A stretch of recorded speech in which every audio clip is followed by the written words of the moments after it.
Stugotz, you could feel it coming off in the distance. What? Like 1,000 Brett Rombergs. What happened? The U.S. Open. We are warming up in Canada. The hard courts at Flushing Meadows. Yeah. We are gambling again. Yes. We've got warm-up tournaments. Serena had a good moment. Venus had a bad one. Nadal missed one. Oh, and it looks like we actually have an American hope for the U.S. Open. Who? Taylor Fritz. Oh, my God. He plays Andy Murray today in Canada if it doesn't get rained out. Taylor Fritz, who had a pretty decent run in Wimbledon. This is the new great thing in American tennis. He had more than a decent run. He went to the finals. No, he didn't get to the finals. Semifinals had a great match. He blew it against Nadal, who was doing it on like half a body. Semifinals, though. Yeah. And then Nadal had to bow out against Djokovic. It's about time an American makes a Grand Slam final. You're right. But it's probably going to be two of the same three guys. I don't think it's going to be Nadal. It's not going to be Federer. So you think Fritzy has a chance? What's a draw? I don't know. I think Isner has a chance. Hard courts. Isner has been herky-jerky. He's been playing some really good tennis and then some inexplicable losses. That's what Isner does. That's also tennis. It's Isner. It is Isner. What a strange thing we built around John Isner. I mean, where is he ranked in the world right now? Like 22nd. Yeah, is he even ranked? He had so many injuries. Kyrgios just won the most recent tournament. He looks to be really turning it on. Yeah. Taking advantage of all these injuries to the main guys. You see that Juju ran into him in an Atlanta barbershop? I was just going to say that. Of all the places to be in the weird Atlanta barbershop, it's like all of a sudden, Nick Kyrgios, hey, there he was stunned that anyone recognized him. Kyrgios was? How could he not be? He's in an Atlanta barbershop. He's also an international superstar, though. But he was in a black barber shop, and if you're an international superstar, you're not going to be recognized very much in tennis if you're in a black barber shop in Atlanta. It is shocking. You're right about that. Like, it was only Juju who recognized him. Like, I think Kyrgios went there thinking this is a place no one's going to recognize I'm going to me. get my hair cut privately. No one's going to bother me. And next thing you know, and Juju's walking up to him, and Juju was, Kyrgios was legitimately stunned that anybody had any idea who he was. I want tennis will really be back in this country when Nick Kyrgios can walk into an Atlanta black barber shop and walk in on a conversation about forehand grips, and there's some old timer in the back that's talking about Sampras, and another guy's got Kyrgios. Mm-hmm. Isner, by the way, is ranked 33rd in the world. He's never gone past the second round of the U.S. Open. I have him winning it. Basically, Isner is, to me, all he is, what Riley Opelka said about him and being double-jointed and sort of the physics of the serve from that height where you're just throwing lightning bolts from the top of human perfection on how it is a whip would be used, from the feet to the double-jointed elbow through the hand. Basically, that movement is 33rd in the world. It's not a player. It's not a human being, a vessel. It's just the ability to be built like that can make you a career in tennis where you make a living and travel the globe with a rocket serve. I understand why Nadal and Isner and even Opelka have all had their injury problems recently. Opelka and Isner, too. Those frames, if you stand next to them, you notice we've stood next to football players. We've stood next to basketball players. You're not really usually impressed by the size of athletes. When it comes to tennis players, I am, because of how lean they are. They take a pounding on that hard court surface. That body moving that much, stopping and starting, your own body is working against you. It doesn't make sense. But Dan, you're right as it pertains to Isner. That guy has made a career off a serve. He's never been to a Grand Slam semifinal. I don't even think he's been to a quarterfinal. You can make a good career just serving. I do want to say, Mike, you said that you don't find most athletes physically impressive. I think you that's a 6'4" Prism. You're very tall. I think most people, your average American, is very wildly impressed by the physicality. I am huge. Thank you for mentioning that. I don't think that's accurate though, because Mike has stood next to Brady or Peyton Manning or some of these guys. Brady did surprise me with how big he was. Philip Rivers, all of them, and you're like, Did whoa. Rodgers, well, he surprised me because of how thick he's gotten and how muscular and his body type's Really totally strong. changed. Yeah. I gotta try some of that ayahuasca. The ayahuasca does not help with the Well, it helped him. I mean, with the figure. You were more dismissive than I thought you should have been on the ayahuasca stuff yesterday. why? Mike was. I was. I went back and listened to it. I was probably just projecting my general dislike for how Aaron Rodgers had blatant disregard for the pandemic. You know what? In retrospect, I was probably wrong in him trying to search all these remedies. I'm just kind of over him and what he's trying to project lately, because at the heart of it, I still think about the pandemic and how reckless his behavior was and how betrayed I felt by him lying. He can couch it however he wanted to. He lied. If you're going to be that way, be transparent about it. I think some of us have pivoted a little bit on our stance when it comes to the vaccine. But if you say boosters. if you're going to be that way, be transparent about it, that didn't buy Kyrie Irving anything. Like Kyrie Irving wasn't transparent about it. Kyrie Irving kept switching his reasons for it. Kyrie Irving is a bullshit artist. No, I'm not giving Kyrie Irving the benefit of being transparent. I don't believe there's a way that someone could have made that decision that would have been palatable to you. That transparent, not transparent, hypocritical, inconsistent. No, but that's what I'm saying. Right. I'm saying that outside of getting the shot, anyone could have made that choice and framed it however it is they wanted, and they still would have been treated like a pariah. Fair enough. I mean, they're mitigating circumstances. Like, I'm not up in arms because Mel Kiper Jr. didn't get vaccinated. Granted, some time had passed. Initially, if you're a world-class athlete, I do think that you have a responsibility to get out there for your teammates. Even if I had my own personal reservations, I would have done what Wiggins did. I just would have been there for my team. So I do think you can judge someone's character when it comes to that stuff because they let people down. In retrospect, probably too harsh. I'll admit that. But no, Kyrie Irving, I'm not projecting onto Kyrie Irving the same stuff that I'm doing to certain baseball players that refuse to get vaccinated. I think Novak Djokovic is an idiot, but I've known where he stood from the very beginning, and he didn't bullshit me. I've known very clearly from the inception of the pandemic where Novak Djokovic stood on stuff and why he stood on it. Kyrie Irving just tried to keep lying to me. He just kept lying about the reasons. It was a shell game for his motivation. Ultimately, I just think he likes chaos.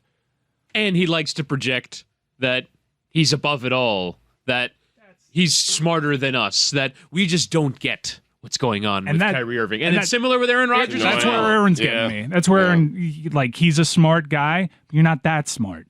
Stop trying to project that onto me. So he's making the media rounds. I don't know if you guys noticed this. It used to be the Pat McAfee show, and it was our show. Those were the two main shows he would go on.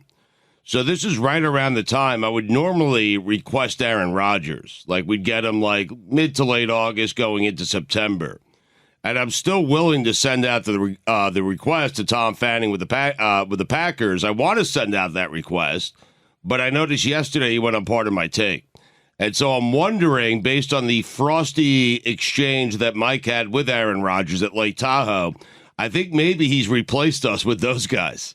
And so I don't know what to do here in terms of sending out the request. I will say, the Part of My Take guys went in for the kill. They did. In that interview. Yeah. Quite literally. They said, how many grandmas do you think?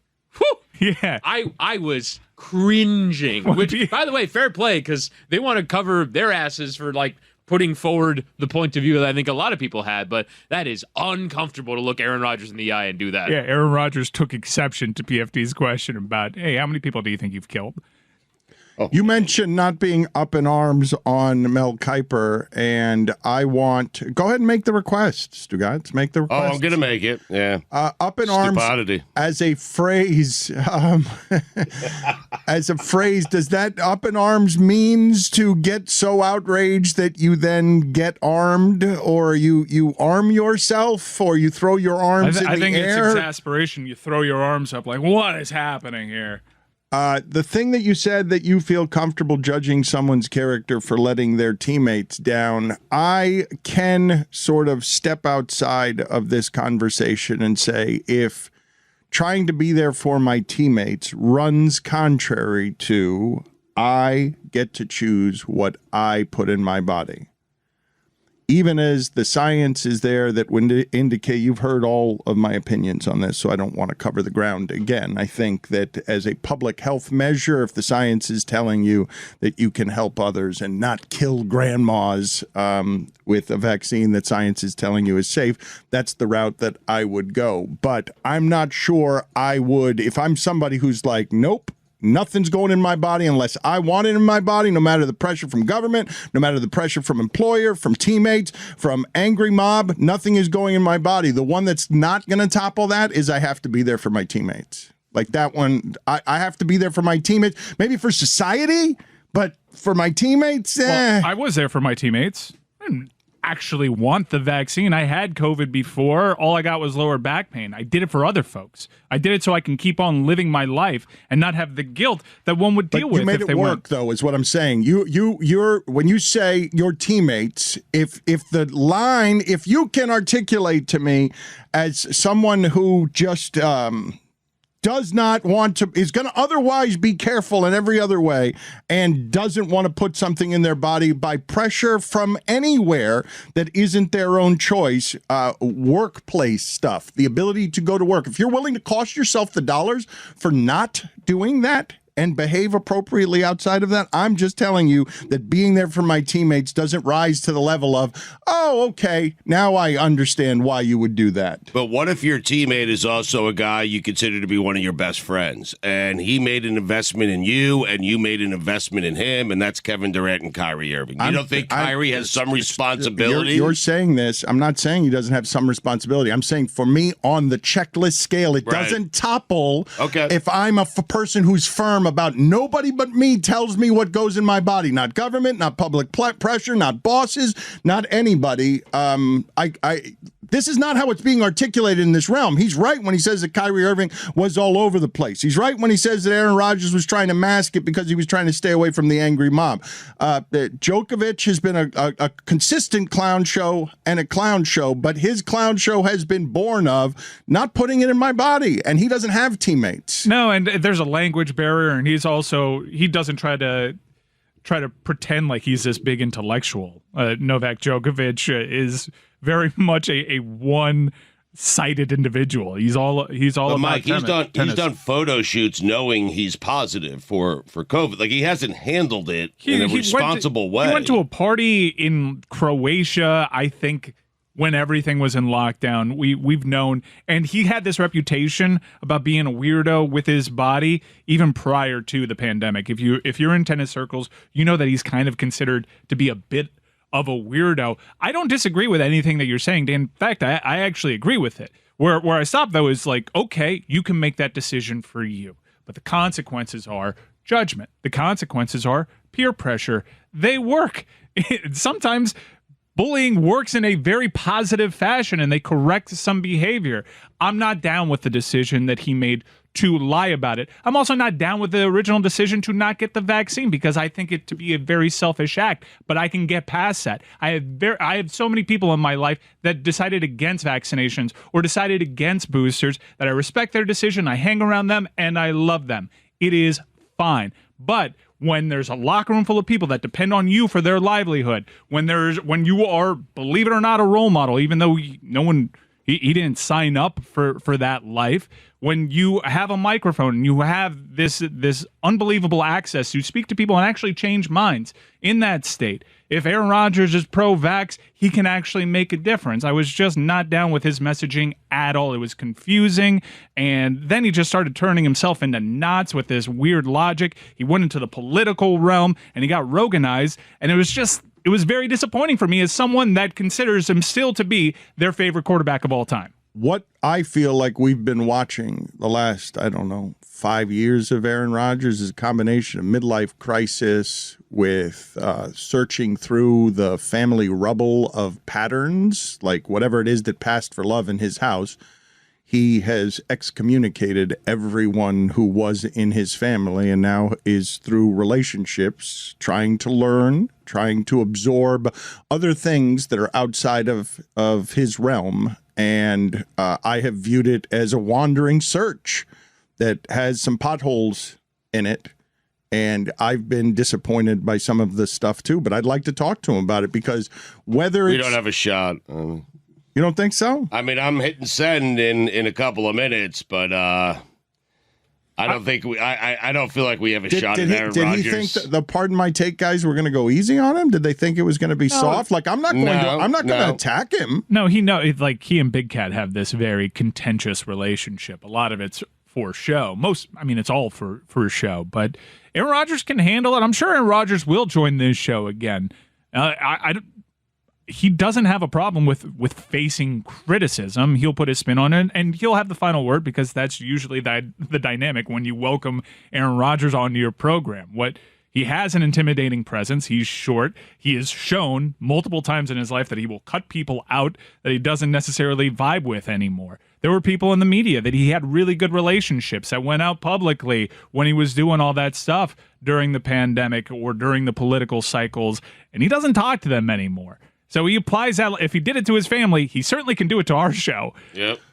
Again, though, the age of when it is between 35 and 45 that a whole lot of people sort through their life when they've arrived, especially in a place like him, the maximum of success. And hey, wasn't I supposed to be happy? Isn't me getting all the things I wanted? Isn't that a source of happiness? Or do I now have to ask some questions of why it is I'm not as happy? And he's talked about the therapy done scientifically, going through, like I said, all of his family stuff before he arrives at the dating relationships on his way to a different kind of love and experiments with some of these things like ayahuasca that might not have been his choice if he had not been in committed relationships with women who were trying to take him on a loving path. It's an illuminating perspective. I appreciate it. I'm just not really sure what about a guy going through several relationships, growing his hair out, hitting the gym, and getting a tattoo screams midlife crisis to you. Can you guys say some nice things about Aaron so I can send some clips to Tom Fanning with the Packers? Just stand anything. Greatest quarterback ever. Mike, do something. I need some help here because right now it's just me. I said he's the greatest quarterback ever. I'm telling you right, he's going to appear on Stupidity or Mystery Crate. I mean, one of those two. He's good on Jeopardy. I'm not gonna bullshit anybody. I'll take it, Roy. You got it. I'm not gonna bullshit anybody. I think he knows very clearly because he was frosty with me. I think Send he knows. him that clip, Stugotz, of just Roy. Here's the Dan Le Batard Show with Stugotz. If you He'll be on Montgomery and Company. He was good on Moco. Jeopardy. I wanna ask you guys something funny and ridiculous as Jimmy Butler wanders Ecuador with very, very long hair. And as famed podcaster Duncan Robinson whimpers into a microphone, Jimmy Butler is so mean with his trash talk in practices. The thing that I wanted to ask you guys is if we've moved away from coaches doing two-a-days to football players and putting their hands on football players and disrespecting football players because climate and culture have made it so that the Washington Commanders have to be named the Washington Commanders now and can no longer run a toxic workplace environment. I'm dead serious when I ask you guys, if you have a human resources complaint on Jimmy Butler in the Heat organization, where does that go? I'm dead serious. And 10 years or 20 years from now, if it's so personal, if the trash talk is so personal, it goes to Haslam. It goes with you to your grave, Dan. It's Haslam It goes Resources. right up your ass, Dan. That's where you can shove your HR violations. I'm serious, though, about if changing workplaces, if we start applying to sports. I mean, who was it that said this? It was Chris Sale the other day. He's like, I don't work in Bank of America. Don't videotape me tearing up a clubhouse. If I did it in Bank of America, then it's not allowed, but that's not where I work. But I'm sure that's not where Daniel Snyder thought that he worked. I'm sure that once upon a time, Daniel Snyder's like, no, man, frat boy, that's why I got a team, isn't it? Like, just have the whole culture. Whee, the cheerleaders are mine. And then it all changed on him. The whole America workplace. Very quickly, yeah. Okay, and so I'm dead serious when I ask you guys. I know it's not here now, but if the Rick Fox stories of Kobe Bryant would test you until Rick Fox had to, Kobe Bryant would test him by lining up in the spot where Rick Fox was to run, like just alphaing him every practice until Rick Fox had to come up to him and say, okay, do we have to fight? Do we have to fight? And then Kobe left it alone. Jordan actually punched Steve Kerr in the face. I mean, didn't Rick Fox have like 10 years on Kobe when Kobe was doing that shit? He had great hair for sure. Wow.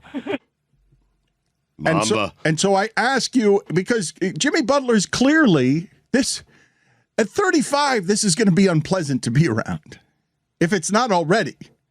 It's been unpleasant from day one for Jimmy Butler. Okay, but you can tolerate more of it when it's 47 in the finals, is what I'm saying. Of course you can. At 35, still thinking he's that guy. You think it's going to be a lot different than it is with Westbrook? You think he's going to look in a mirror and be like, yeah, I can be a fifth player, come off the bench. No, that is not going to go well for the end of Jimmy Butler's tenure. He is going to be delusional about his ability to his last breath in the NBA. It's a fascinating point you bring up, though. What happens in a world in which professional sports becomes HR? And in some ways, wasn't that what Jonathan Martin and Richie Incognito was? I know. And think about how poorly we handled that as a sports media, as a sports culture. And Jonathan Martin was weeded out, survival of the fittest. Richie Incognito retired last year because that wins in that sport. Like, there's a competitive cruelty that will absolutely eviscerate the meek. And you cannot be the person going to human resources. But for real, though, take out the hypothetical. I know it's ridiculous right now. I know you can't imagine if you're listening to this. But my guess is that whatever Jimmy Butler has done to Duncan Robinson, all of us here would crumble under it. Oh, yeah. Yeah. Yep, you're right. Totally. I know I Like would. we would have a coworker who now we hated and were afraid of, who had to be our teammate, and in the name of and the spirit, like, it's hard to go to sleep if you're Jonathan Martin and what you're walking into every day is Richie Incognito. It will get weeded out. And when I say it'll get weeded out, Duncan Robinson wasn't playing at the end. Duncan Robinson, you're at these microphones telling me how weak Duncan Robinson is and that you don't trust him. And I'm legitimately asking what I know is a ridiculous question, because I would hate to work with someone like Jimmy Butler, have him have power over me, and have him always clubbing me over the head with that power because he's in charge.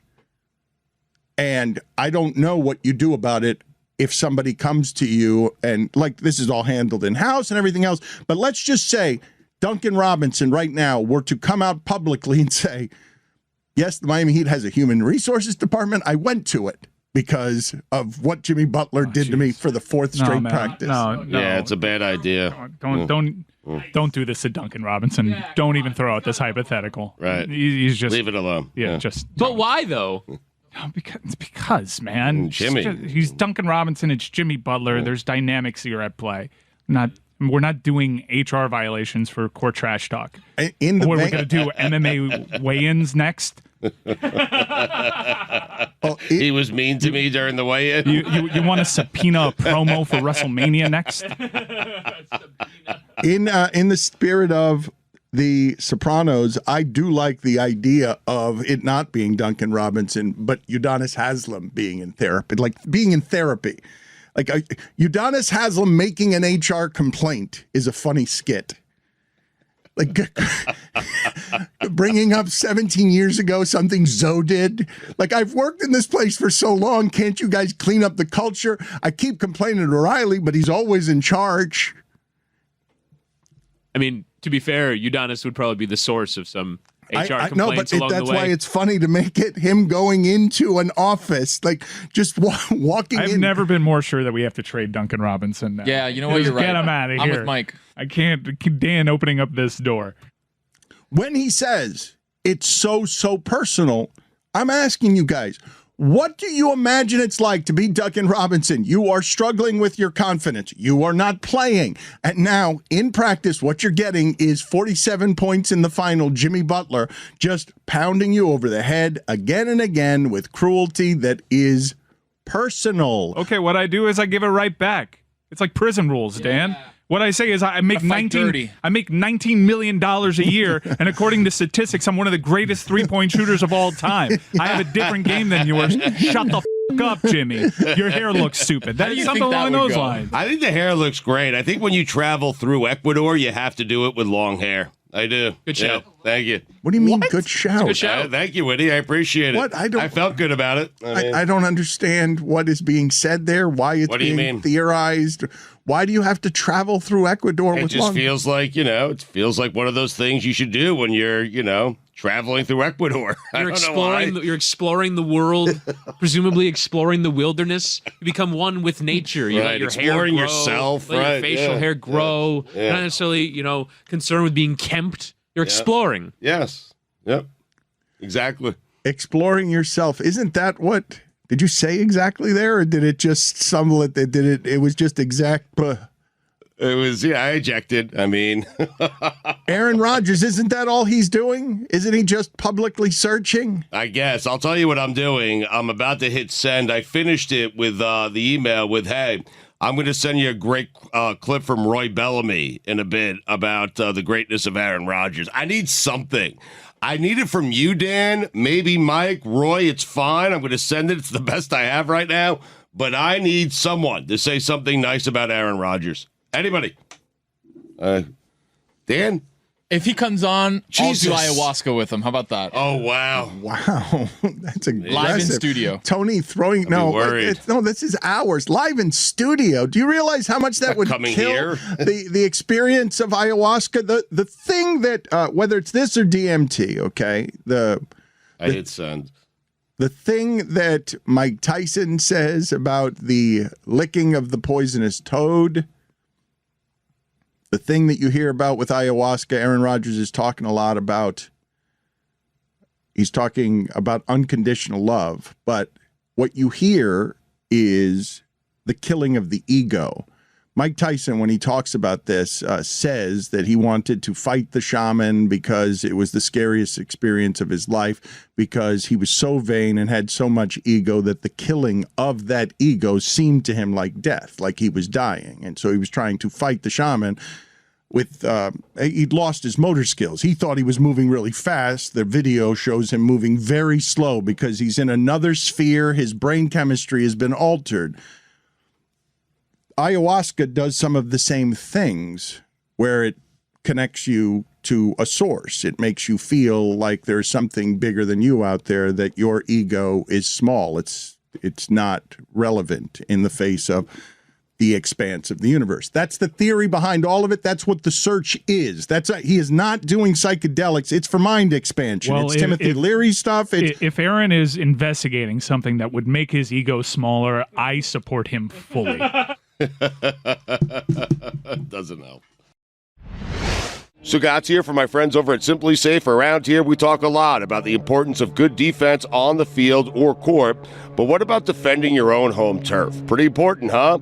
We believe home should be the safest place on earth for every family, which is why I use and recommend Simply Safe Home Security. Simply Safe is advanced whole home security that puts you, your home, and your family's safety first. Here's why I love it. Easy to install. If I can do it, anyone can do it. And I love to be able to keep an eye on my driveway to see what packages are coming up, keep an eye, see when the kids get home, when I'm away.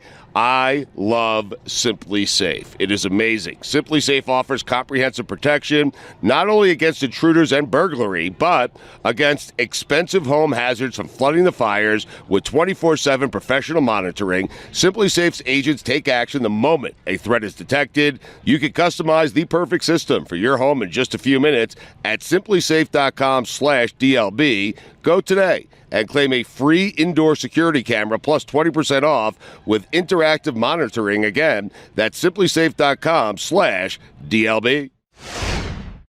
Dan Le Batard. Well, Charlie sent, Charlie had this, Charlie, as far as I know, so just Charlie's title in my Are you phone. going to say anything? Stugotz. And how familiar were you at the time with Chewbacca? Like how your upbringing had how much Chewbacca in it? This is the Dan Le Batard Show with the Stugotz. We're presented by DraftKings Sportsbook, an official sports betting partner of the NFL. Download the DraftKings Sportsbook app today and use code DAN for a special offer when you sign up. That's code DAN only at DraftKings Sportsbook. Waiting for a no. Manifest the yes. I'm That's waiting. what Aaron Rodgers would tell you. I'm waiting for a no. It's the first time I've sent that email feeling like the response is. I've always sent it knowing it's going to be a yes, and now I've sent it feeling like it's going to be a no. We're all adults here. I could feel disappointed in Aaron, and I don't think it's a door that's closed, even though I'm telling history you, would suggest Mike, that he's probably left us in the dust. I asked him. I said, "Are you to come on the show again?" And he said, "I don't know." When we saw him in Tahoe, this is right before your frosty handshake with him. Yeah. Yeah. I mean, you had a warm embrace with him. I did, but You always do those too. I do. You're right. You also don't take inventory of the stuff that you say. I know what I said. You've been hard on Aaron. I know. I was very hard on Aaron. In fact, I think you pointed out that no one was harder on Aaron than I was. Yeah. But he gave me a big hug and said he loves me. He understood why I was hard on him. He didn't understand what you and Dan were doing. He understood after he heard my mom had passed away. My grandfather. And he pulled me in for a second hug at a time where I thought he was vaccinated, and he wasn't. Oh. I mean, he jeopardized my life. I think you're I love rationalizing. you, Aaron. I think you're rationalizing as you should. I think that stuff came into the public dialogue when you and I were going through losing loved ones to COVID, Right. And that is part of our experience. I don't think you really need that to make a judgment call on how Aaron behaved in that moment. But I said what I said. I stand by it. I listen, I understand that. I'm just telling you in the pecking order. But it doesn't for seem Aaron- like you stand by it. Well, I do stand by what I said, but he's good with me. So in the pecking Why do you order, think he's of who good he, with you? Because he gave me a hug again and said he loves me. Why? Last year, I just got 2 hugs. He jeopardized my life. He gave me a second hug, and this year he gave me a hug and said I love you. Now that's different, Mike. There was no I love you last year. This year I got an I love you. I mean, our relationship is growing. You're just going the other way. I don't want to beg Aaron Rodgers to come on I here. do. And I assumed that you were hugging him and he was hugging you the way that you do everything, which is insincerely. That it doesn't. No, he gave me a real hug, man. He did. He gave me a real hug. I Why mean, would he be time. mad? It doesn't even make sense. Why would he be more mad at Mike than he is at you? I'm not sure. It was just a frosty handshake with Mike. I'm not. Maybe he views Mike as an extension of you. I don't. I don't know. But how are Because you I- not I an don't know. extension Because of I- me? Because I'm like- not. I Because mean- Stugotz, everyone knows whatever he says doesn't necessarily stick to him. Right, yeah. I was strident in my Aaron Rodgers takes. I think what we're doing collectively right now with Aaron is a little sad and pathetic. That's what I think. Let him go and fly. Let him go do other shows. It's totally fine. Look, I'm comfortable with consequences for my actions. It seems as though he may not be, but I am totally fine with projecting a take onto the air and understanding that if this goes out there and Aaron hears it, it jeopardized my relationship. That was me being candid and authentic during that moment in time. This is still me being candid and authentic. I need to lie right now, though. I'm not gonna give you a lie. I mean, give me something. I'm not gonna give you. Anything. If Aaron's here, we All's can have. forgiven. I mean, anything. I don't can know. have a dialogue with Aaron about where I feel my relationship with him as the greatest quarterback of all time, and me just being a fan went south. But it's also kind of pathetic. I'm not gonna keep putting the It's guy on a not pedestal. kind of pathetic. This whole thing, everything that's happened here for the last 25 minutes, you could remove the kind of and inflate the pathetic on steroids. Like inject it Weekly with stupidity. Keep talking, This is Dano. what we're choosing to do. This is what we're choosing to do. It might be indicative of how things are going for us right now. Part of my take goes to Green Bay, interviews him, and PFD asks him to his face how many people he's killed. We lament a frosty handshake we had in Tahoe without asking him, hey, can you actually come by the set? We haven't even pressed sent on your interview request yet. No, I did. I hit send. Well, this I is did. another Yeah. problem, though, okay? This is another problem because we are not going to Green Bay under any circumstances. Why? Just because, why would we ever go to Green Bay? You wouldn't I mean, go across the Lambeau nation Field? in an RV? Frozen I tundra. have been, and that's enough. Once was enough. And you're fraudulent because you should say what you really think about Canton on the air. I don't want to do that, man. It's football heaven. That's all. It's an interesting place. Let's just leave it at that, okay? I don't want to go to Green Bay or chase him around. But when we left ESPN, that was with Chris Cody in tow. And when we were in Tahoe with Chris Cody, he did not realize that one of his jobs was to go ask people to be on, which strikes me as a enormous blind spot on what he was there to do. To be fair, I didn't realize that I had to be sober. You still got to guess, though. Aaron, Yeah, I did. You were hammered. David Wells I just called came him over. Eagle He Dollar. smelled your breath and sat next to you. I don't think, was it Wells you got or was it Iguodala? I got Iguodala. Yeah, you did. You were stumbling around. Iguodala cannot count. That can't count. Oh, Mike got him. coworker. Dan, there's no way he's on unless Mike asks him. I'm telling you right now. By the way, Jets-Packers at the Frozen Tundra, October 16th. A little roadie? I mean... I got a couple of Jets questions for you. How did you feel Jesus. about Robert Saleh saying over the weekend Joe Flacco is a starting quarterback in this league?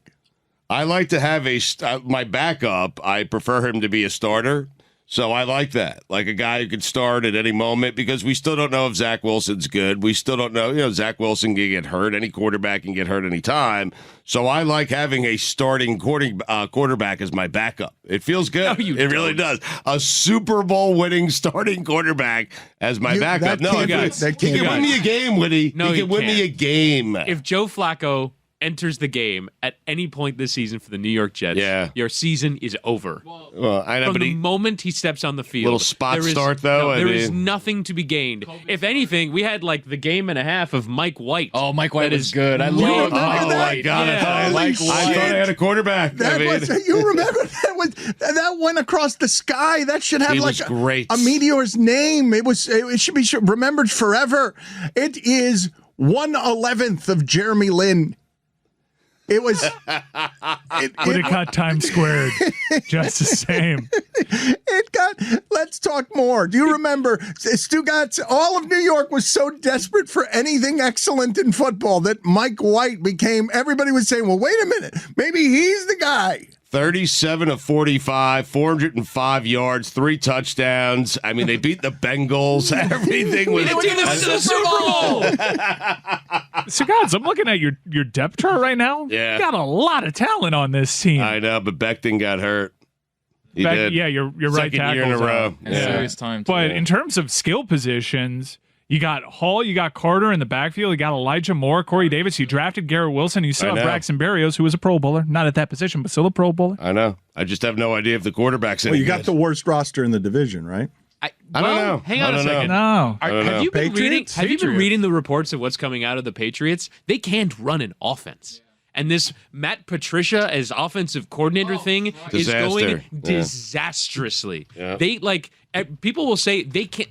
Mac Jones has said that they can't run a play without there being dead ends. That he just is rolling out to the right and there's nothing. That every time you look at that offense, they're just throwing their hands up in the air, no idea what to do. That offense has been a disaster. What happened to Belichick's quotes that there were dramatic improvements in Mac Jones And had Mac dramatic Jones, improvement. yeah. Look at his physique. Wait a minute. Matt You Patricia lost is Josh the offensive coordinator. McDaniels. What are we I doing mean, here? Okay, you can't, though, tell me, yes, you lost your offensive coordinator, but you cannot tell me that Mac Jones has made dramatic improvement and the offense is going to be worse, can you? I think you can. Yeah. Look at Mac Jones now. Look at his body type. Year 2 in that organization. I just think if a quarterback gets better, your offense gets better. Like that the quarterback's skill level is more important than your coordinator. The coordinator matters. Yeah, but they lost Josh McDaniels, who was considered to be one of the best in the game. And Patricia's their offensive coordinator? He was their defensive coordinator from 12 to 17, and now he's just going to go, hey, you know what? I'm an offensive guy what is that? Somebody explain that to me, because this is the first I'm hearing of that. I did not realize that Matt Patricia is now an offensive guy. That guy was clown show in Detroit. And forget just let's put the Patricia thing aside, which is shocking that I just learned that. Is it true? Do we know this is true? No, he is right now. He's Yes, the yeah, offensive it's true. coordinator. Yes, Their wide Weird. receiver, Wow. their Does he wide still receiver, go with the pencil? I mean, how does that hope so. work? Yeah. their wide receiver one is Devontae Parker in New England. You look at their skill positions; they have good tight ends, but I would actually give the edge to the Jets in the skill positions. The bottom of the AFC being studied in August. And it's not the Dolphins. And so here's the report. This is from Tom Curran, who covers the Patriots. The Patriots' number one offense today has been distressingly bad. Run stuffs, aborted plays, would-be sacks, distress lobs into traffic just to get ball out, beginning to feel it's less the new offense and more the post-Scar cycle of offensive line coaches. They are perpetually overwhelmed. Distressingly what? Distressingly bad, the New England Patriots offense. Wow. So I believe, to answer your question about Patricia, they have not named an offensive coordinator, similar to when Brian Flores was calling defensive plays for the Patriots, but was not their defensive coordinator. Belichick likes to do this weird shell game of having assistant coaches but not giving them titles. And believe it or not, heading into training camp, there was an offensive coordinator competition. And it was going to be one of two people that were going to call offensive plays for the Patriots. It was either going to be Matt Patricia or Joe Judge. Those were their two choices for offensive play caller, and it's been Patricia who's been calling the plays for them in camp. Stugotz, we have spent 20 years studying this team. I do want, even though it is August, for the audience to understand the absurdity of 45-year-old Tom Brady leaving there and having this season an over-under before they got Julio Jones of 34.5 or 35.5 touchdown passes as the huddle that he left with a quarterback who has improved dramatically, according to the coach, is distressingly bad.